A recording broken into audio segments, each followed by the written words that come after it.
Ahibati fillah, ya kalau bicara hasad, bahaya hasad kepada masyarakat, itu bahaya hasad kepada orang yang iri ya. Tapi hasad ini juga berbahaya buat masyarakat, buat pribadi kadangkala ya. Ya mungkin kita melihat apa yang terjadi dengan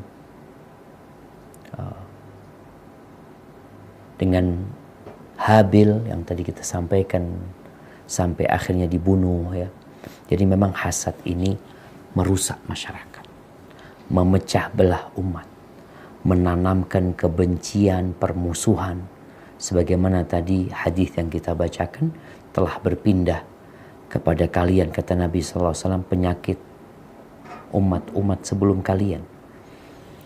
Saudaranya Nabi Yusuf gimana? Apa yang dilakukan? Apa sih masalahnya? Mereka nggak suka dengan Nabi Yusuf alaihissalam. Gara-gara kok seakan-akan abahnya lebih cinta sama Nabi Yusuf alaihissalam. Tuh adik mereka sendiri dibuang, dijual. Apa penyebabnya? Hasad.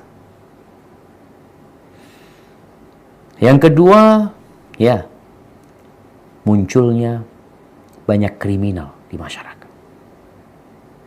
Pembunuhan-pembunuhan yang terjadi. Kadangkala penyebabnya iri. Hasad. Anak buah ya, sama bosnya. Ada yang akhirnya bosnya atau mantan bosnya yang dia bunuh. Gara-gara penyakit hasad kadangkala.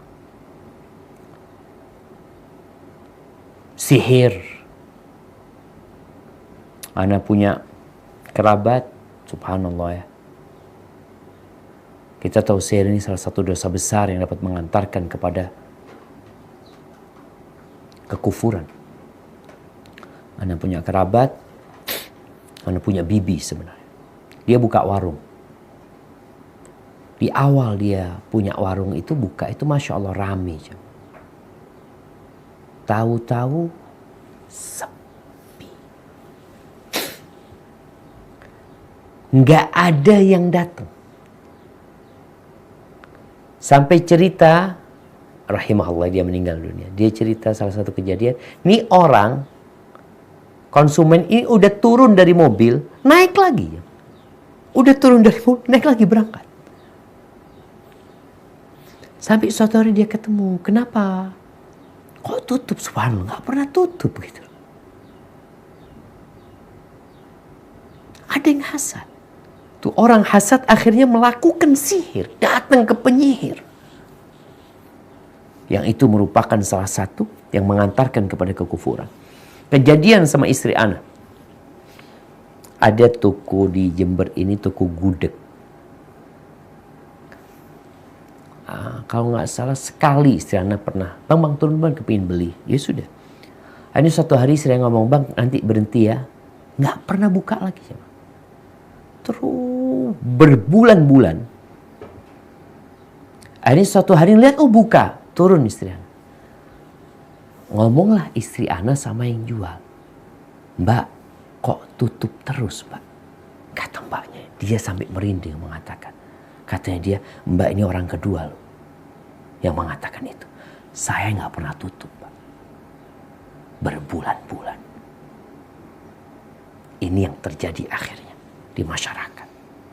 Saling menyihir ya. Na'udzubillah min dzalik. Kemudian yang keempat, bahaya hasad buat masyarakat ini ya menyebabkan orang-orang itu menolak kebenaran. Seperti kejadian sama orang-orang Yahudi sebenarnya. Kenapa sih mereka itu menolak Nabi Muhammad SAW? Orang-orang Nasrani yang mereka baca kitab mereka. Kenapa mereka menolak Nabi kita alaihissalam? Satu masyarakat di kota Madinah itu, kabilah Yahudi menolak. Oh mungkin mereka tidak tahu dengan kebenaran Ustaz. Tahu tuh orang-orang Yahudi. Allah berfirman di surat Al-Baqarah ayat 146. Nah, surat Al-Baqarah ayat 146. Bagaimana ahlul kitab ini mengenal Nabi Muhammad SAW seperti anak mereka sendiri.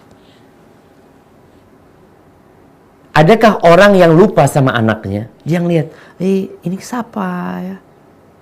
Abah, aku anakmu. Nggak ada abah yang kayak gitu, kecuali abahnya yang pikun. Allah sebutkan tuh ahlul kitab mengenal Nabi Muhammad SAW seperti mengenal anak mereka sendiri. Mereka udah dikasih tahu di kitab-kitab sebelumnya, di Taurat, di Injil tuh bahwasanya akan ada nabi yang namanya Muhammad SAW, rupanya seperti ini, orangnya tinggal di sini, hijrahnya ke sini. Mereka tahu. Tapi mereka menyembunyikan hal itu. Apa penyebabnya? Hasad.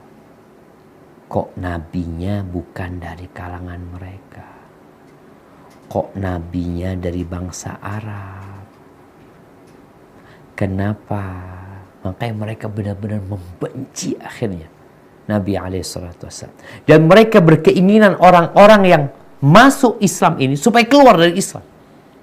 Makanya sampai hari ini kalau kita melihat apa yang dikerjakan oleh para Yahudi, musuh-musuh Allah Azza wa Jal, yang mereka membuat berbagai sarana untuk menyebabkan umat Islam keluar dari Islam. Allah berfirman di surat Al-Baqarah ayat 109. Bagaimana mereka melihat orang-orang yang masuk Islam ini supaya keluar dari Islam. Dan itu yang dilakukan.